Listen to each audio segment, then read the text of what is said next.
Тия трябва да ги обаче трябва да ги отпуснеш. Да, значи, за да може, и като ги запушиш, всички да стават това. Ти правиш това. За да може да се чуе това, трябва да чуеш основния и след това. Това са задия. Кой дава? Тези трябва да ги махнеш. Само да подпирай. Задния е палеца. Затвори палеца. Средния. Така и сега да си не Това е начин да лето с тия двата трябва. Малко не дигни. Така. По-напред лиш.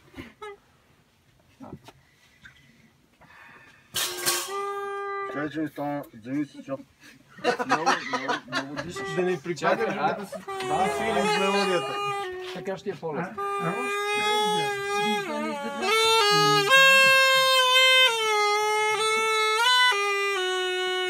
И сега това чукни. Ей това. Четвъртия. Пак не, петия на ти участва.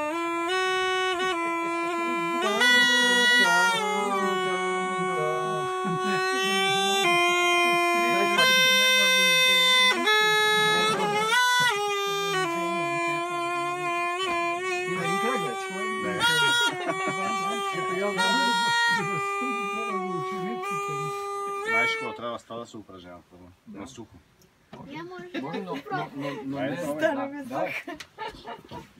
Трябва да се надуеш малко. Завършваме малко на теста и да сложим тук една... Васко, ти това нещо, за да се учиш, трябва някъде между Медвен и...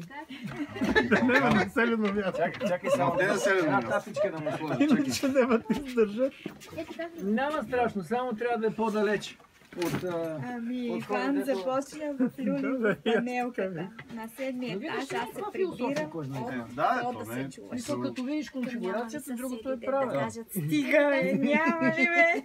Ти пък защо не го подкрепиш човека? Това е много Не, вече голямо мъчение това. Така, пищеше. Я сега ни посвирете вие. Виж, тази просто подпира. Няма нужда да са така на дупките, защото като кажеш каста, вече се променя тона.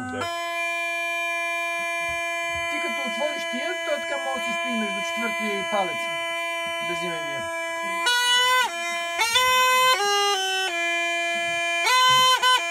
Не тук. Тук трябва да сложиш осъмки. И да не го мокриш. Пробай, нищо пробай. Така. Айде, прави. Значи, за да са еднакви, вземи тая. Тази една и съща става си. С твоите? Да. Значи, каква е конфигурацията сега в тази? Тук, на малката. На малката. И цялата ръка да изкриви така, че да може това да ти е така. Виж, тук гледаш да е право, това да е така. И сега виждали сте подредени по дупките. Така. Този забравяш. Значи само тия. Малката, първата, тази и тази и третата. Това е. Мога да си дигнеш главата, ако искаш. Я дай първо на това. Е така. Малко е високо. Пани се разкрил. Дръжи се малко това само. Ей, ти можеш. Ето не можеш да Не мога да така да държа, И ти да асистирам. Що не си се запалила до сега, само не знам. Аз въобще не мога да различа тон от тон. Октава, скоро разбрах какво означава. Не, че съм го осмислила, ама го чух. Така съзнателно.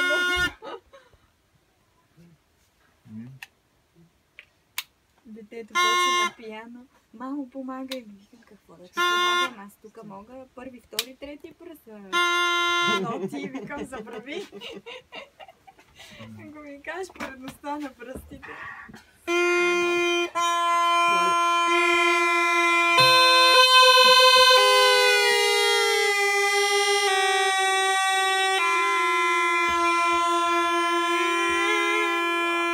Много по-лесно е така, защото го даваш много насам.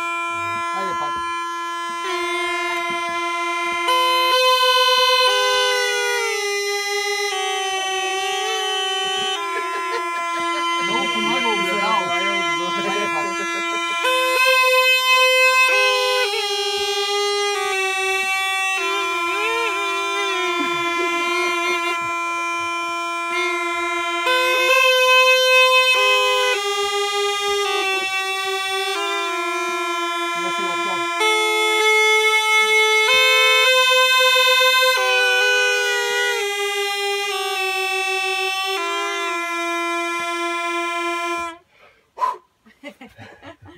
Добре, тук. Има съвпадение.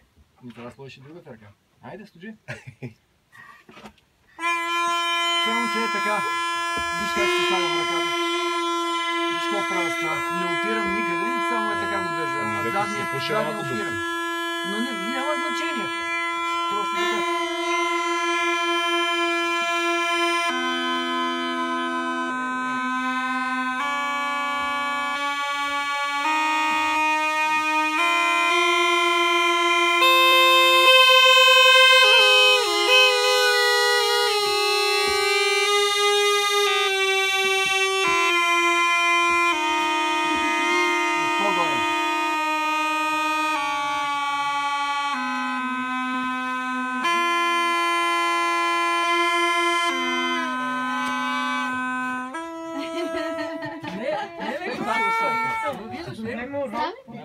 Не ме срама. Шанта бе малко. Основното е да гледаш да не ти е така врата, защото малко въздух е изчезва. Ами ти трябва да си без въздух ли? Напротив, да се дигне врата, защото си запушва гръкляна, така не мога да диша. Ванка, я свири ти нещо. Да, младен на малкия, но има на рак. Какво да го бършиш?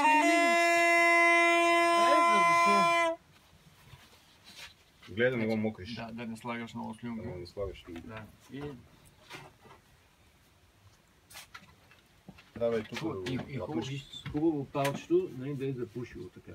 Ако можеш малко е така го завъртим. И е това. Гледай го неговите кръстини. Да. Сега да върти палеца. Не по-силно. Много духаш. По-леко. Можеш. Дай пак. Добре, дай пак. Поеми си нещо. Поеми пак. То затова има е това резервуар.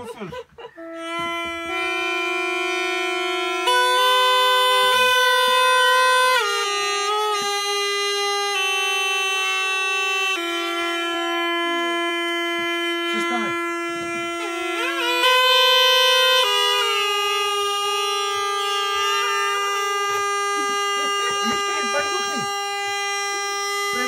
Служи така пръщата, е така, вдигни.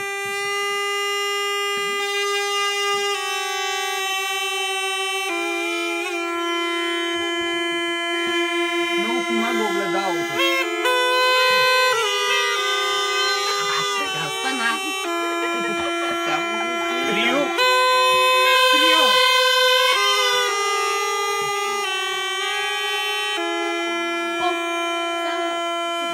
Нищо. Става. Малко по-напред. Аз се спусна. Да снимам.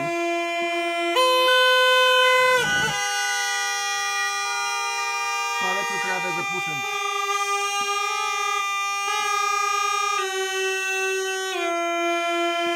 Браво, майстор. Хайде пак сам. За палеца го оставаш обаче.